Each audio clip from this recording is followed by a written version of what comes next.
Warahmatullahi wabarakatuh. Kembali lagi di channel YouTube Kakak. Di sini Kakak akan menjelaskan tentang kelistrikan pada sel saraf manusia. Bertanya nih, pernah nggak sih kalian itu dicubit? Rasanya gimana? Nah, kita dapat merasakan rasa cubitan tersebut karena adanya sel saraf yang ada pada tubuh kita. Nah, apakah di sel saraf kita ini terdapat listrik? Saat dicubit, tubuh kita akan merasa sakit, karena kulit menerima rangsangan berupa cubitan. Sel saraf dalam kulit akan merubah rangsangan menjadi impuls. Impuls adalah pesan yang diterima oleh tubuh dari lingkungan luar. Contohnya, saat kita dicubit berarti kita menerima pesan berupa cubitan. Jadi, sel saraf dalam kulit akan merubah rangsangan menjadi sebuah pesan yang mengalir pada tubuh. Kelistrikan pada tubuh hanya berkaitan dengan jumlah ion dalam tubuh. Ion itu apa? Ion adalah atom yang memperoleh atau kehilangan satu atau lebih elektron, sehingga jumlah elektronnya berbeda dengan jumlah proton. Nah, jika jumlah elektronnya berbeda dengan jumlah proton, maka ia akan memiliki muatan negatif maupun positif. Nah, kan kelistrikan pada tubuh hanya berkaitan dengan jumlah ion dalam tubuh, bukan seperti listrik yang mengalir pada kabel. Jadi, kelistrikan yang ada di tubuh kita ini karena adanya ion-ion ini. Sel saraf di tubuh manusia. Jumlah sel saraf pada manusia sangatlah banyak. Jumlahnya mencapai berjuta-juta sel.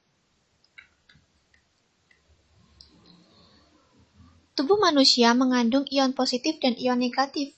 Ion penyebab muatan negatif di dalam tubuh manusia adalah Cl-, sedangkan penyebab muatan positif adalah K+ dan Na+. Sel saraf. Di sini ada bagian-bagian sel saraf dan fungsinya. Ada dendrit di sini di ujung. Apa fungsi dari dendrit? Dendrit memiliki fungsi menerima impuls dari sel lain dan meneruskannya ke badan sel, atau menerima rangsangan dari sel lain dan meneruskannya ke badan sel. Badan sel itu di mana? Badan sel itu di sini. Fungsinya badan sel yaitu meneruskan impuls dari dendrit. Kemudian ada akson yang berwarna ungu memanjang. Apa fungsi dari akson? Fungsi dari akson yaitu menghubungkan sel saraf satu dengan sel saraf yang lain. Kemudian di sini ada sel Schwann atau selubung mielin yang berwarna merah.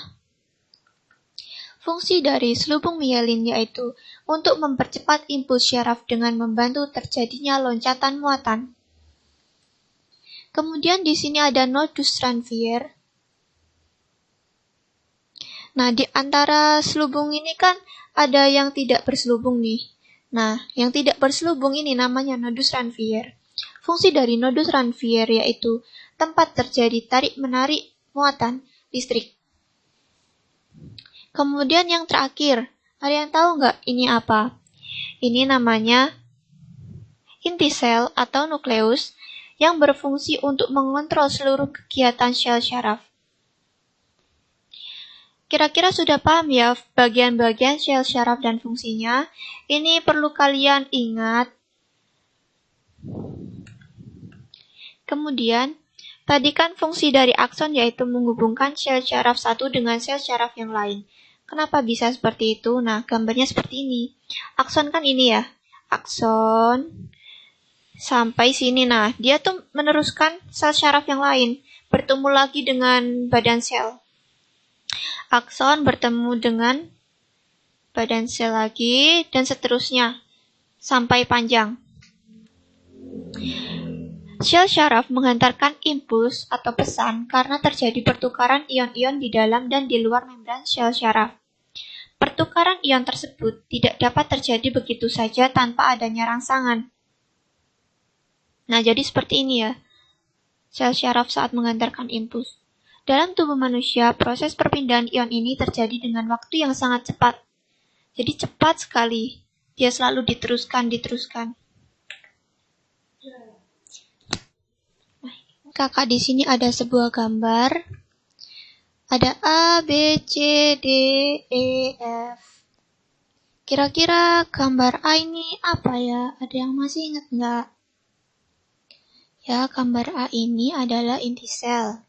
Kemudian gambar B ini namanya dendrit. Yang C badan sel, kemudian yang D itu namanya selubung mielin, kemudian yang E namanya akson, dan yang F namanya nodus Ranvier.